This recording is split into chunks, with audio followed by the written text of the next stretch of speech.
আসসালামু আলাইকুম ওরহমতুল্লাহ বারাকাতুহ। আলী ইতিসাম টিভির সম্মানিত দর্শকবৃন্দ, আমরা গত পর্বে সন্তান লালন পালনের বিষয়ে আলোচনা করেছিলাম। ইনশাআল্লাহ আজকে সন্তান লালন পালনের দ্বিতীয় পর্ব আপনাদের সামনে পেশ করতে যাচ্ছি। আজকের পর্বে আমাদের জরুরি আলোচনা থাকবে বিশেষ করে সন্তানকে আপনি কিভাবে আলেম বানাবেন সেই বিষয়ে জরুরি আলোচনা থাকবে। তার আগে গত পর্বের সাথে কিছু কথা আমরা যোগ করে নিই। সেটা হচ্ছে, আমরা গত পর্বে ৫-৬ বছর পর্যন্ত একজন সন্তানকে পিতামাতার সংস্পর্শে রাখা, পিতামাতার সহচর্যে থাকা, পিতামাতার সাথে থাকার বিষয়ে গুরুত্ব আরোপ করেছিলাম। ৫-৬ বছর ৭ বছরের মধ্যেই সাধারণত আমাদের পিতামাতারা সন্তানকে প্লে স্কুল এবং বিভিন্ন জায়গায় দিয়ে দেন, মক্তব ব্রাক বিভিন্ন জায়গায় দিয়ে দেন। তো দিয়ে যদি আপনি নিশ্চিন্ত হয়ে যান যে আপনি আপনার সন্তানকে স্কুলে দিয়েছেন, আপনি আপনার সন্তানকে ব্রাকে দিয়েছেন, বা আপনার সন্তানকে কোনো প্রাইমারিতে দিয়েছেন, বা কোনো প্লে জাতীয় কোনো স্কুলে দিয়েছেন, দিয়ে যদি আপনি নিশ্চিন্ত হয়ে যান, তাহলে আপনি ভুল করবেন। সেটা কিন্ডার গার্ডেন হোক, সেটা প্রাইমারি স্কুল হোক, সেটা ব্রাক হোক, যেখানেই আপনার সন্তান পড়ুক, এখনও আপনার সন্তানের বয়স 10 হওয়া পর্যন্ত, কমসে কম 10 হওয়া পর্যন্ত সন্তানের যাবতীয় আদব কায়দা এবং আদর্শ আপনাকে শেখাতে হবে। প্রতিষ্ঠান হয়তো আপনার সন্তানকে ABCD আলিফ বা তা থা ক খ গ ঘ শেখাবে, কিন্তু আপনার সন্তানকে আদর্শ আপনাকেই শেখাতে হবে। বিশেষ করে 4টি জিনিস আপনাদের নিকট আমি দাবি রাখবো যে আপনারা আপনার সন্তানদেরকে স্কুলে পাঠানোর পরেও 10-12 বছর বয়স পর্যন্ত তাকে শিখাতে থাকবেন। 1, ইসলামিক যে আদব কায়দা, কৃষ্টি কালচার, সংস্কৃতি আছে, সালাম দিয়ে বাড়িতে প্রবেশ করা, বড়দেরকে দেখলে, রাস্তাঘাটে চলতে ফিরতে মানুষকে দেখলে সালাম দেওয়া, বিসমিল্লাহ বলে খাদ্য গ্রহণ করা, এবং বিভিন্ন প্রয়োজনীয় দোয়া দরুদ, বাড়ি থেকে বের হওয়ার দোয়া, মসজিদে প্রবেশের দোয়া, বাথরুমে প্রবেশের দোয়া, এই যে ইসলামিক যে আদব কায়দাগুলো আছে, এগুলো জরুরি ভিত্তিতে শিখাবেন। এগুলো কোনো প্রতিষ্ঠান শিখাবে না, আপনাকেই শেখাতে হবে। 2, আপনি আপনার সন্তানকে জরুরি আরও একটি জিনিস শিখাবেন, সেটা হচ্ছে তাওহীদ, আল্লাহ সুবহানাহু তাআলার পরিচয়। সে যেন গুনাহ করতে গেলে, খারাপ করতে গেলে আল্লাহকে ভয় পায়, এবং ভালো কাজে আল্লাহ সুবহানাহু তাআলাকে খুশি করার আনন্দ পায়। 3, বিপদে আপদে যেন সে আল্লাহর উপর ভরসা রাখতে শিখে। জিন শয়তান হোক, মানুষ হোক, কোনো কিছু দেখে যেন সে ভয় না পায়। সে যেন আল্লাহকে সর্বশক্তিমান, সবচেয়ে মহান এবং সকল কিছুর উপর ক্ষমতাবান বলে বিশ্বাস করতে শিখে, এবং যাবতীয় বিপদ আপদে আল্লাহর উপর ভরসা করে, তাকদীরে বিশ্বাস করে ধৈর্য ধারণ করতে শিখে। এই শিক্ষা আপনাকে দিতে হবে। 4, সবচেয়ে গুরুত্বপূর্ণ একটি শিক্ষা যা কোনো প্রতিষ্ঠান দিবে না, আপনাকেই পরিবার থেকে দিতে হবে। তা হচ্ছে, মানুষের অন্তরে কিছু রোগ আছে, যেমন লোভ, যেমন হিংসা, যেমন রাগ, যেমন পরশ্রী কাতরতা। এই রোগগুলো মানুষের অন্তরে আছে। এই রোগগুলো থেকে কোনো প্রতিষ্ঠান আপনার সন্তানকে মুক্ত করতে পারবে না। ছোট অবস্থায় আপনাকেই মুক্ত করতে হবে। যখন কোনো খাবার দিবেন, তখন সেই খাবার আপনার সন্তানের হাত দিয়ে অন্যকে দেওয়াবেন, তাহলে সে অন্যকে দেওয়া শিখবে এবং লোভ থেকে মুক্ত হবে। এইভাবে যত অন্তরের মানুষের মানসিক যত রোগ আছে খারাপ, এই রোগগুলো থেকে আপনার সন্তানকে আপনাকেই মুক্ত করতে হবে। কোনো প্রতিষ্ঠান এই বিষয়ে আপনাকে সহযোগিতা বা আপনার সন্তানকে লালন পালন করার ক্ষেত্রে সহযোগিতা করতে পারবে না। সম্মানিত উপস্থিতি, 10 বছর বয়স পর্যন্ত এভাবেই আপনার সন্তানকে, কমসে কম 10 বছর বয়স পর্যন্ত এভাবেই আপনাকে দেখতে হবে। এবার আমরা আসি একাডেমিক আলোচনা বা পড়াশোনার মূল পর্বে। পড়াশোনার মূল পর্বে পিতামাতা, প্রত্যেক মুসলিম পিতামাতা, প্রত্যেক যে পিতার রক্তে মুসলমানের রক্ত প্রবাহিত আছে, এবং প্রত্যেক যে মায়ের রক্তে মুসলমানের রক্ত প্রবাহিত আছে, এবং যে প্রত্যেক মা তার সন্তানকে দুধ পান করায়, এবং প্রত্যেক পিতা যে তার সন্তানকে জন্ম দিয়েছে, তাদের জন্য জরুরি, সব কিছু ভুলে গেলেও এই কাজটি আপনাকে বাস্তবায়ন করতেই হবে। শুধু তাই নয়, এই কাজটি বংশ পরম্পরায় ওসিয়তের মাধ্যমে রেওয়াজে পরিণত করতে হবে। সেটা কি? যে বেটা, আমি যেমন জন্ম হওয়ার পরে সর্বপ্রথম তোমাকে কোরআন শিখিয়েছিলাম, তেমন তুমি তোমার সন্তান যদি পৃথিবীতে আসে, তাহলে সবার আগে, সর্বপ্রথম, সকল শিক্ষার আগে কোরআনের শিক্ষা তাকে দিবে, সে যেন কোরআন পড়তে পারে। এটা বংশ পরম্পরায় ওসিয়তের মাধ্যমে মুসলিম সমাজের রেওয়াজে পরিণত করতে হবে, যেন কোনো মুসলিম সন্তান উইদাউট কোরআন শিক্ষা ছাড়া, কোরআন পড়া ছাড়া কোথাও পা দিতে না পায়।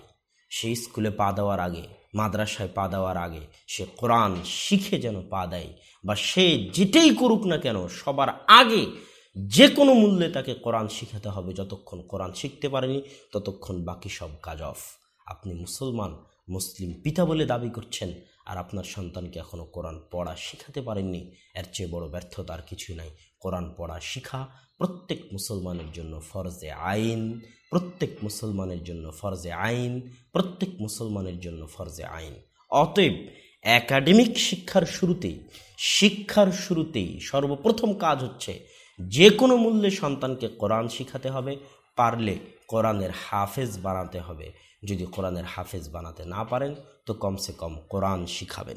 এখানে গুরুত্বপূর্ণ একটা কথা বলি, যেহেতু আমরা একাডেমিক আলোচনার মধ্যে ঢুকে গেছি এবং এটা প্রত্যেক পিতামাতার জন্য জরুরি। প্রত্যেক পিতামাতা তাদের সন্তানকে নিয়ে এই যুগে স্বপ্ন দেখেন যে সন্তানকে অনেক বড় কিছু বানাবেন, কিন্তু এই স্বপ্ন দেখতে গিয়ে সন্তানের একাডেমিক লাইফে তারা অনেক ভুল করে থাকেন। পিতামাতা অনেক ভুল করে থাকেন। কি কি ভুল করে থাকেন, সেই বড় বড় ভুলগুলো আমি আজকে পিতামাতার সামনে পেশ করতে চাই, অভিভাবকদের সামনে পেশ করতে চাই।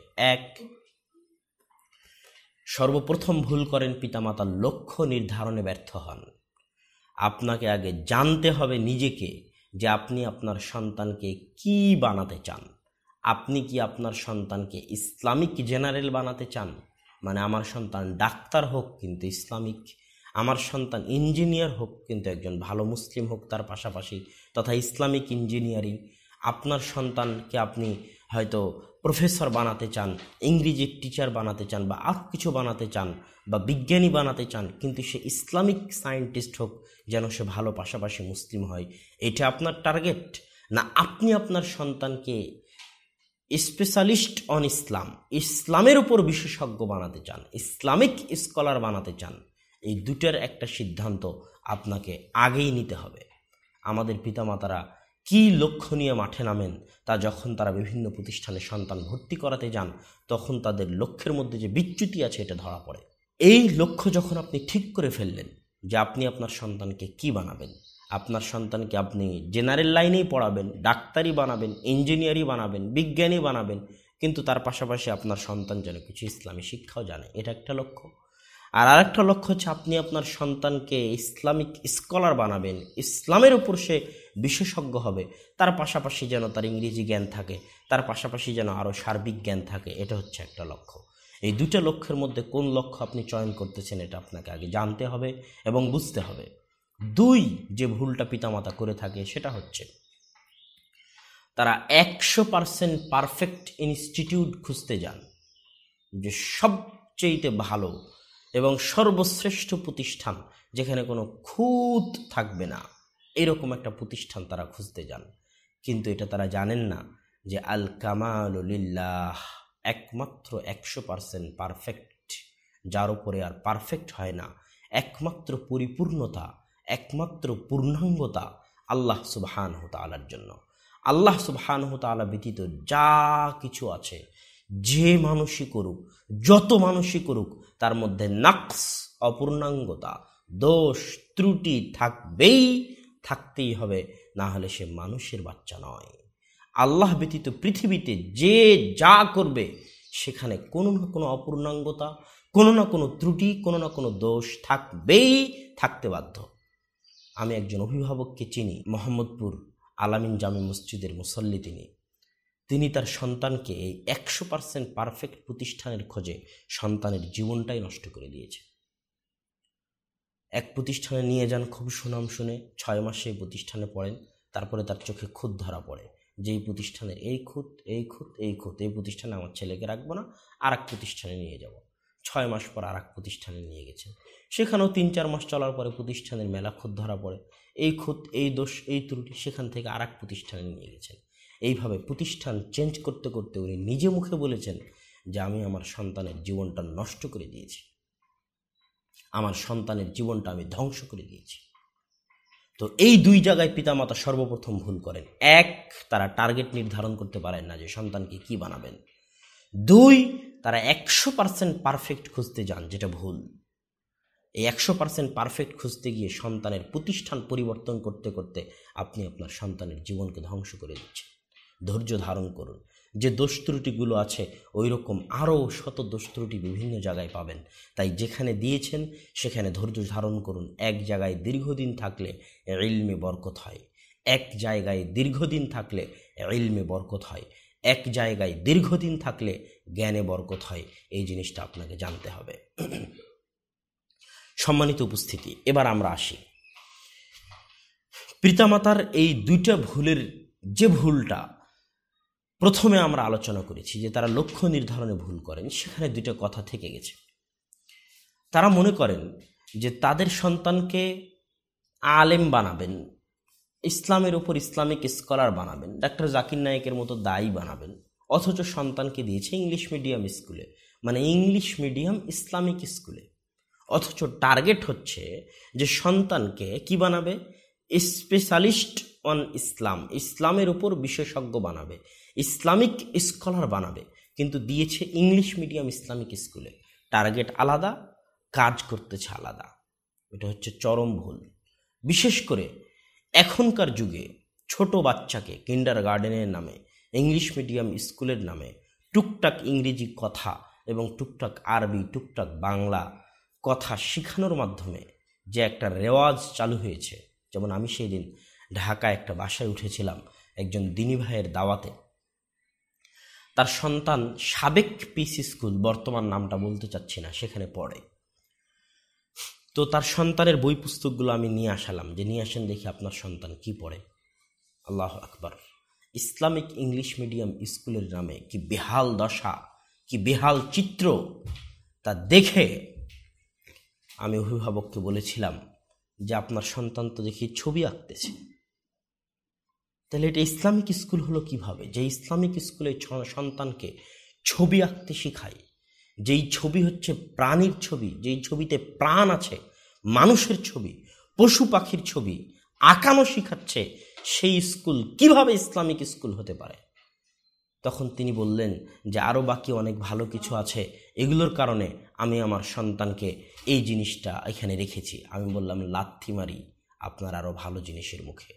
আমার আকীদা যেখানে নষ্ট হচ্ছে, আমার ঈমান যেখানে নষ্ট হচ্ছে, আমি সেখানে 1 সেকেন্ড থাকতাম না এবং আমার সন্তানকেও 1 সেকেন্ড রাখতাম না। কিসের ইসলামিক স্কুল? যে ইসলামিক স্কুল সন্তানকে ছবি আঁকানো শেখায়, লাথি মারি ওই ইসলামিক স্কুলের মুখে।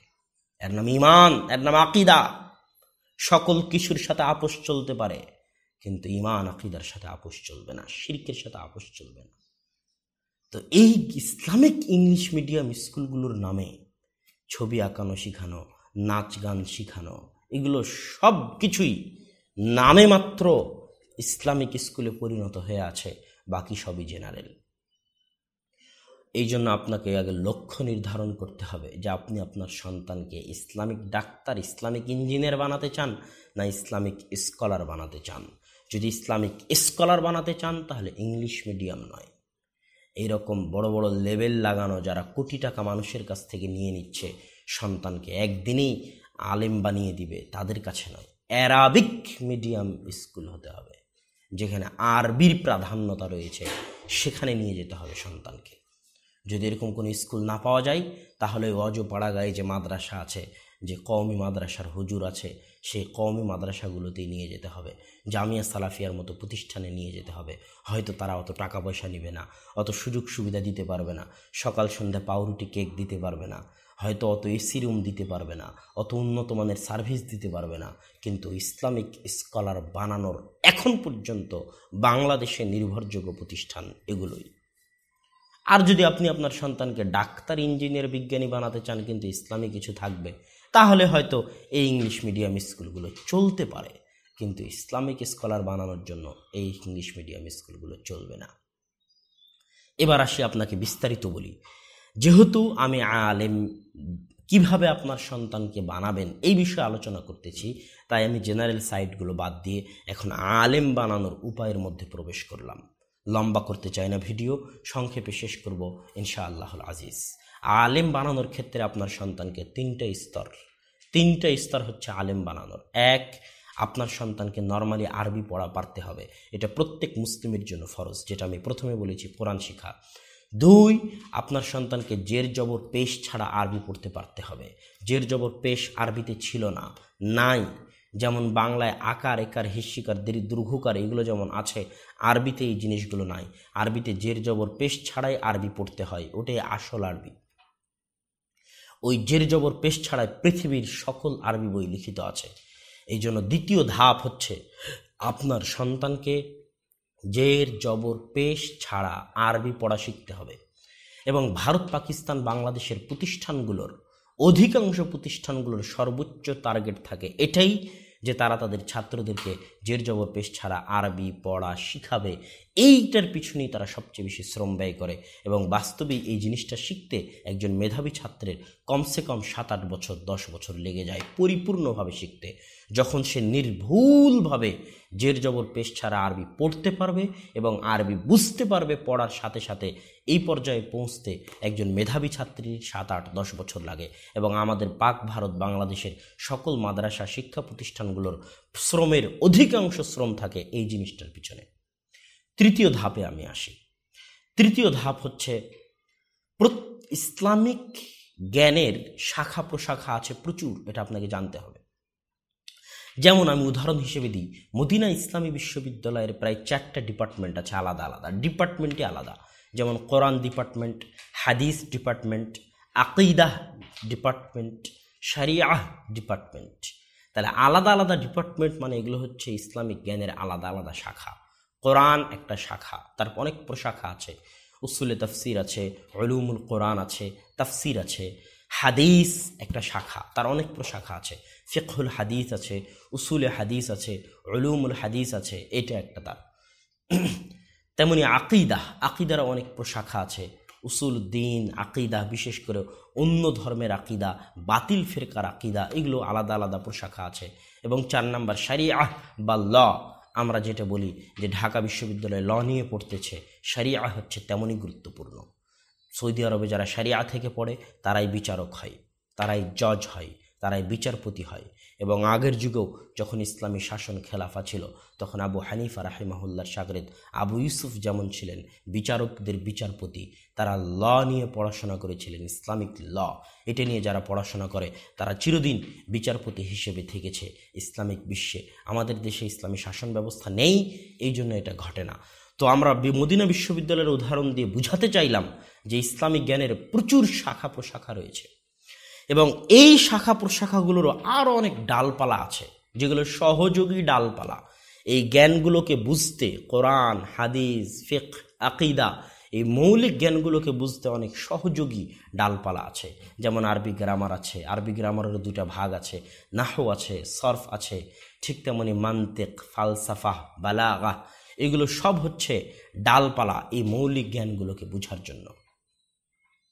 তো এই তৃতীয় ধাপে এসে একজন সন্তানকে যে আলেম হতে চায়, আপনাকে কিন্তু আমি আগেই বলেছি যে আপনার লক্ষ্য কি সেটা আপনাকে পার্থক্য করে নিতে হবে। আপনি ইসলামিক জেনারেল বানাতে চান না ইসলামের উপর স্কলার বানাতে চান, সেটার পার্থক্য করা শিখতে হবে। আমি ইসলামের উপর স্কলার কিভাবে হবে সেই রাস্তা বলতেছি। তো ইসলামিক শাখা প্রশাখার যতগুলো আছে, প্রত্যেক শাখা প্রশাখার একটি করে মৌলিক বই প্রত্যেক যে আলেম হতে চায় তাকে মুখস্থ রাখা জরুরি এবং ফরজ। প্রত্যেক শাখা প্রশাখার উসুলে তাফসিরের একটা মৌলিক বই, উসুলে ফিকহের একটা মৌলিক বই, উসুলে হাদিসের একটা মৌলিক বই, ফিকহের একটা মৌলিক বই, বালাগাতের একটা মৌলিক বই, নাহর একটা মৌলিক বই, সরফের একটা মৌলিক বই, মান্তিকের একটা মৌলিক বই।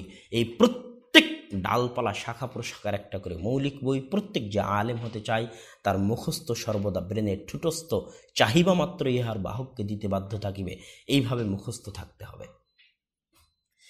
এই পর্যায়ে পৌঁছার পর প্রত্যেক শাখা প্রশাখাকে খুব ভালোভাবে বুঝার জন্য সেই শাখা প্রশাখার বড় বড় বই যোগ্য শিক্ষক উস্তাদের নিকটে পড়তে হবে। যেমন উসুলে হাদিসের একটা মৌলিক বই আমি মুখস্থ করলাম, এবার উসুলে হাদিসের আরব যে শাখা প্রশাখা যে বড় বই পুস্তকগুলো আছে, এগুলো উসুলে হাদিসের যোগ্য শিক্ষকের নিকট পড়তে হবে, উসুলে ফিকহের যোগ্য শিক্ষকের নিকট পড়তে হবে, উসুলে তাফসিরের যোগ্য শিক্ষকের নিকট পড়তে হবে। দুঃখজনক হলেও সত্য যে এই তৃতীয় ধাপের জ্ঞান সাধারণত পাক ভারত বাংলাদেশের খুব কম প্রতিষ্ঠানই আছে, বা নাই বললেই চলে, যেই প্রতিষ্ঠানগুলোতে এই তৃতীয় ধাপের জ্ঞান বিতরণ করা হয়। বরং এই তৃতীয় ধাপের জ্ঞান অর্জনের জন্য কিছু বিশেষ বিশেষ প্রতিষ্ঠানে আমাদের যাওয়া জরুরি। তন্মধ্যে অন্যতম হচ্ছে মদিনা ইসলামী বিশ্ববিদ্যালয়, এবং এইরকম আরও যেগুলো পুরাতন বিশ্ববিদ্যালয় আছে পৃথিবীতে, দুনিয়াতে, আমি সেগুলোর নাম বলতেছি না, আপনারা অনেকেই জানেন। সৌদিতে প্রচুর বিশ্ববিদ্যালয় আছে, মিশরে প্রচুর বিশ্ববিদ্যালয় আছে, এবং ভারত পাকিস্তানেও কিছু বিশেষ বড় বড় মাদ্রাসা আছে, যে মাদ্রাসাগুলোতে এই তৃতীয় ধাপের জ্ঞান সুন্দরভাবে শেখানো হয়। এবার আমরা আসি, আপনার সন্তান প্রথম ধাপ অতিক্রম করে, দ্বিতীয় ধাপ অতিক্রম করে তৃতীয় ধাপে পৌঁছে গেছে। তৃতীয় ধাপে পৌঁছার পর আমি একটা কথাই বলি, যে তৃতীয় ধাপে পৌঁছার পর যে যত বেশি মুতালাআহ পড়তে পারবে, যে যত বেশি অধ্যয়ন করতে পারবে, যে যত বেশি অধ্যাবসায় করতে পারবে, সে তত বড় আলেম হবে। এই তৃতীয় ধাপে পৌঁছার পর কেউ যদি আলবানী রাহিমাহুল্লাহর চাইতে বেশি পড়াশোনা করে, বেশি বই পড়ে নেয়, তাহলে সে আলবানী রাহিমাহুল্লাহর চাইতে বড় আলেম হয়ে যাবে। তবে হ্যাঁ, মানুষের মেধা, মানুষের প্রতিভা আল্লাহর দান। মেধা প্রতিভার কারণে মানুষের মধ্যে কম বেশি হয়। আমিও একই পড়াশোনা করেছি, আপনিও একই পড়াশোনা করেছেন, তারপর আল্লাহ প্রদত্ত মেধা প্রতিভার কারণে মানুষ মানুষের থেকে আলাদা হয়ে যায়। তবুও যদি মেধা প্রতিভা আল্লাহ প্রদত্ত থাকে, তাহলে তৃতীয় ধাপে পৌঁছার পর যে যত বেশি পড়বে, সে তত বড় আলেমে পরিণত হবে। এটাই চূড়ান্ত এবং এটাই সঠিক কথা। এই তৃতীয় ধাপে পৌঁছার পর কিছু জরুরি বিষয় আছে, যেই জরুরি বিষয়গুলো এই পুরো তিনটে ধাপকে সামনে রেখে একজন পিতামাতার যে দায়িত্ব ও কর্তব্য, সেই দায়িত্ব এবং কর্তব্যের সাথে কিছু জরুরি বিষয় আছে। তার মধ্যে 1 নাম্বার হচ্ছে, আপনার সন্তানকে যদি আপনি এই 3টে ধাপ অতিক্রম করে তৃতীয় ধাপ এবং তার পরের ধাপে নিয়ে যেতে চান সঠিকভাবে, তাহলে আপনার সন্তানের যেমন আগের ভুলগুলো থেকে বেঁচে থাকতে হবে, তেমনি আপনার সন্তানের সামনে মডেল পেশ করতে হবে।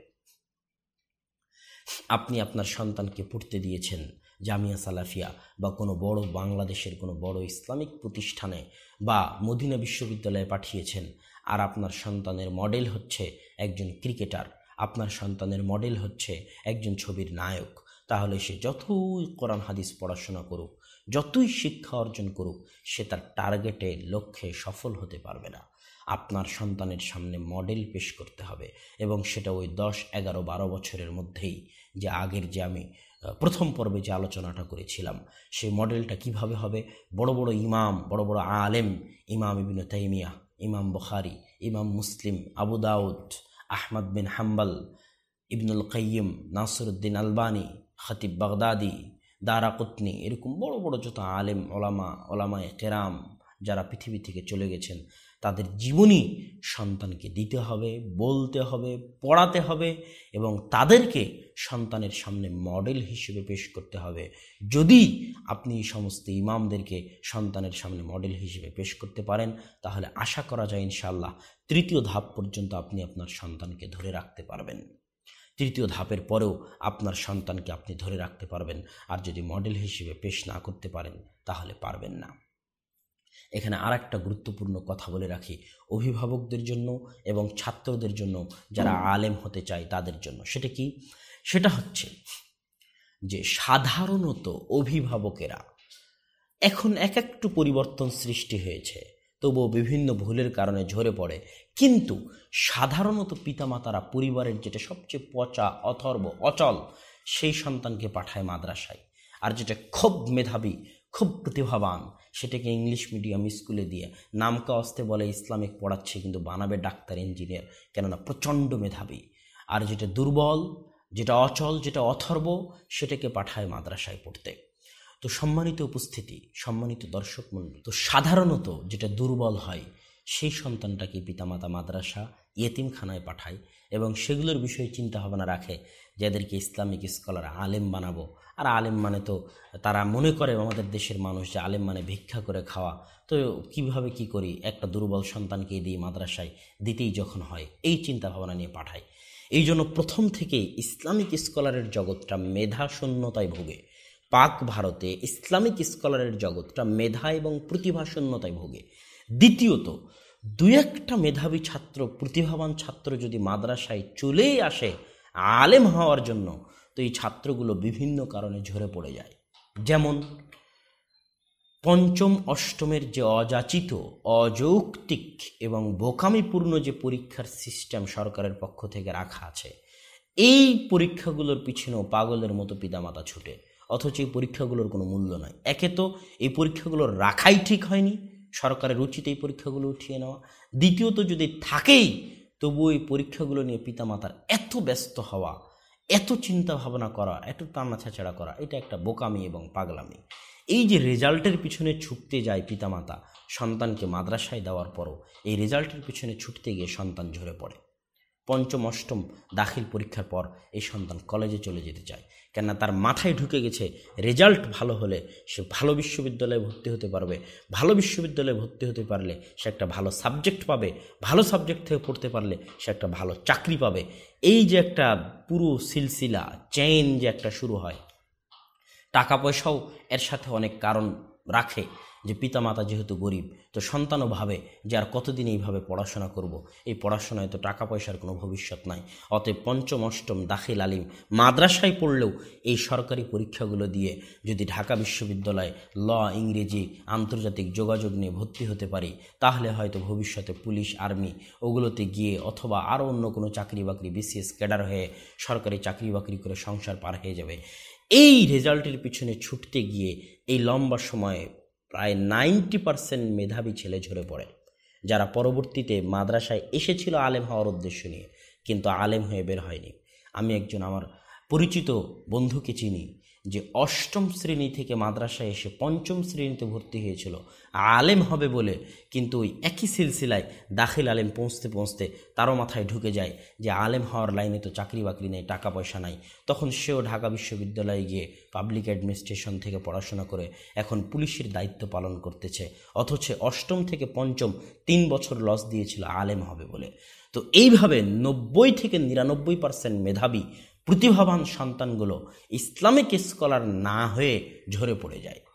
এই যুগে 2-1টা ইসলামিক স্কলার যাদেরকে আমরা দেখতে পাচ্ছি, হয় তারা ফি সাবিলিল্লাহ, যা হয় হবে, আলেমই হই, পিতামাতাও ফি সাবিলিল্লাহ দিয়ে দিয়েছে, পিতামাতারও মানসিকতা খুব মজবুত, সন্তানেরও মানসিকতা মজবুত, যে যা হয় হোক আলেমই হই। এই রকম 2-1জন মানুষ আলেম হিসেবে বের হয়ে আসে, অথবা যারা ভাগ্যক্রমে মদিনা বিশ্ববিদ্যালয়ে চলে গিয়েছিল তারা আলেম হয়ে বের হয়ে আসতেছে। এর বাইরে দেশে পড়াশোনা করে আলেম হওয়ার নজির খুব কম, বরং সকলেই ঝরে পড়ে সরকারি চাকরির দিকে ঝুঁকে পড়ে। তো সম্মানিত উপস্থিতি, এই ঝরে পড়াগুলো বন্ধ করতে হবে।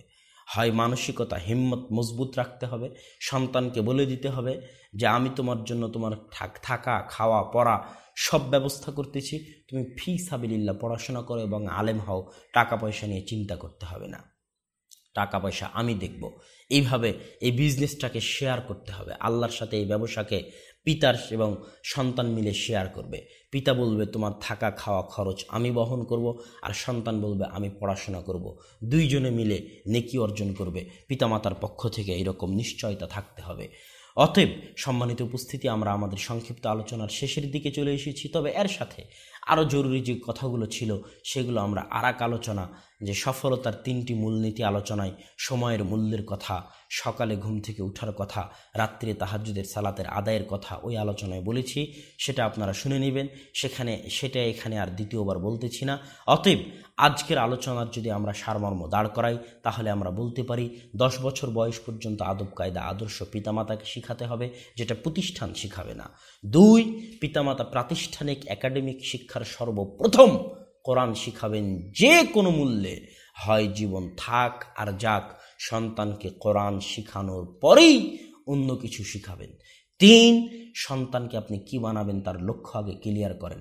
ইসলামিক ডাক্তার, ইসলামিক ইঞ্জিনিয়ার বানাবেন না ইসলামের উপর একজন বিশেষজ্ঞ বানাবেন, দুটের একটা আপনাকে বাছাই করে নিতে হবে।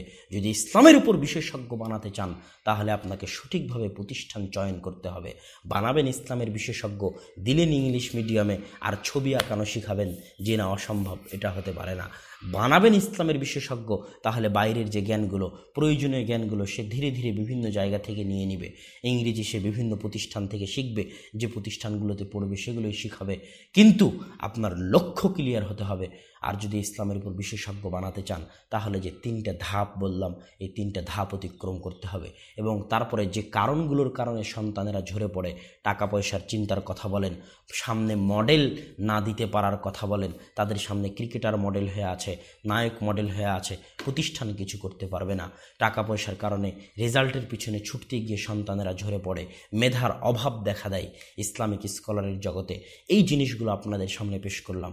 এই জিনিসগুলো সামনে রেখে যদি আপনি আপনার সন্তানকে সঠিক প্রতিষ্ঠান চয়ন করে আল্লাহর উপর ভরসা করে সন্তানকে পড়াতে পারেন, তাহলে ইনশাআল্লাহ দেশে পড়েও আপনার সন্তান আলেম হয়ে দিনের দাওয়াত দিবে। যদি বাইরে যাওয়ার সুযোগ হয় তাহলে বাইরে গিয়ে সেখান থেকে পড়ে এসে আপনার সন্তান আলেম হয়ে দিনের দাওয়াত দিবে এবং আল্লাহ রাসূলের যে ফজিলতের হাদিসগুলো আছে সেই হাদিসগুলোর অংশীদার আপনার সন্তান হবে, আপনিও হবেন। যে ব্যক্তি ইলমের রাস্তা অন্বেষণ করলো, আল্লাহ সুবহানাহু ওয়া তাআলা তার জান্নাতের রাস্তা সহজ করে দিলেন। যে ইলমের রাস্তায় বের হলো তার পায়ের নিচে ফেরেশতা পর বিছিয়ে দেয়। যে ইলমের রাস্তায় বের হলো, পানির পেটে থাকা মাছ, মাটির পেটে থাকা পিঁপড়া পর্যন্ত তার জন্য ক্ষমা প্রার্থনা করে। যে ইলমের রাস্তায় বের হলো সে যতক্ষণ ঘরে না ফিরে আসে ততক্ষণ সে আল্লাহর রাস্তায় থাকে। এইভাবে যত ফজিলত আছে সব ফজিলতের অংশীদার আপনার সন্তান হবে, আপনি হবেন। ইনশাআল্লাহ এর বিনিময়ে আপনিও জান্নাতে যাবেন, আপনার সন্তানও জান্নাতে যাবে। আল্লাহ সুবহানাহু ওয়া তাআলা যেন আমাদের সন্তানদেরকে সঠিকভাবে সৎ দেশ ও জাতির সঠিক দিক নির্দেশনা দানকারী একজন যোগ্য আলেম হিসেবে গড়ে তোলার তৌফিক দান করেন। আল্লাহুম্মা আমিন। কেননা আমি বহু বক্তব্য বলেছি, যদি আলেম না থাকে তাহলে মাদ্রাসা, মসজিদ, সংগঠন কিছুই থাকবে না। সারা বাংলাদেশ যদি সংগঠন দিয়ে ভর্তি করে দেওয়া যায়, সারা বাংলাদেশ যদি মসজিদ দিয়ে ভর্তি করে দেওয়া যায়, কিন্তু আলেম না থাকে তাহলে 50 বছর পর এই সংগঠনও থাকবে না, এই মসজিদও থাকবে না। আর যদি আলেম থাকে আর সব সংগঠন বন্ধ হয়ে যায়, সব মসজিদ বন্ধ হয়ে যায়, তাহলে আলেম একদিন সারা বাংলাদেশে হাজারো সংগঠনের জন্ম দিবে এবং হাজারো মসজিদ মাদ্রাসার জন্ম দিবে। এই জন্য জাতির নেতা প্রয়োজন। আজ 1400 বছর হচ্ছে ইসলামের বয়স, কোনো নবী আসেনি, আল্লাহর রাসূল চলে গেছে। আল্লাহর রাসূলের পর থেকে 1400 বছর পর্যন্ত আল্লাহর রাসূলের জায়গায় তার দায়িত্ব পালন করে গেছেন নায়েবের রাসূল হিসেবে। প্রেসিডেন্ট যেমন পদের নাম, ভাইস প্রেসিডেন্ট যেমন পদের নাম, তেমনি যারা আলেম হতে চায়, যারা ছাত্র কোরআন এবং হাদিস শিখতে চায়, তাদের পদের নাম হচ্ছে নায়েবে রাসূল। তারা আল্লাহর রাসূলের স্থলাভিষিক্ত। আল্লাহ রাসূল টাকা পয়সা রেখে যাননি, আল্লাহ রাসূল রেখে গেছেন ইলম। তারা সেই ইলমের উত্তরসূরি হয়ে আল্লাহ রাসূলের স্থলাভিষিক্ত হয়ে গত 1400 বছর থেকে ইসলামকে টিকিয়ে রেখেছে এবং কিয়ামত পর্যন্ত রাখবে। তাই ইলম হচ্ছে ইসলামের দুর্গ, মাদ্রাসা হচ্ছে ইসলামের দুর্গ, আলেম ওলামা হচ্ছে ইসলামের দুর্গ। আল্লাহ সুবহানাহু ওয়া তাআলা যেন আমাদের সন্তানদেরকে সেই পর্যায়ের আলেম হিসেবে এবং আমাদেরকেও যেন দিনের খাদেম হিসেবে কবুল করেন। আপনাদের নিকটে দোয়া চেয়ে আজকের সংক্ষিপ্ত আলোচনা এখানেই শেষ করলাম। আসসালামু আলাইকুম ওয়া রাহমাতুল্লাহি ওয়া বারাকাতুহু।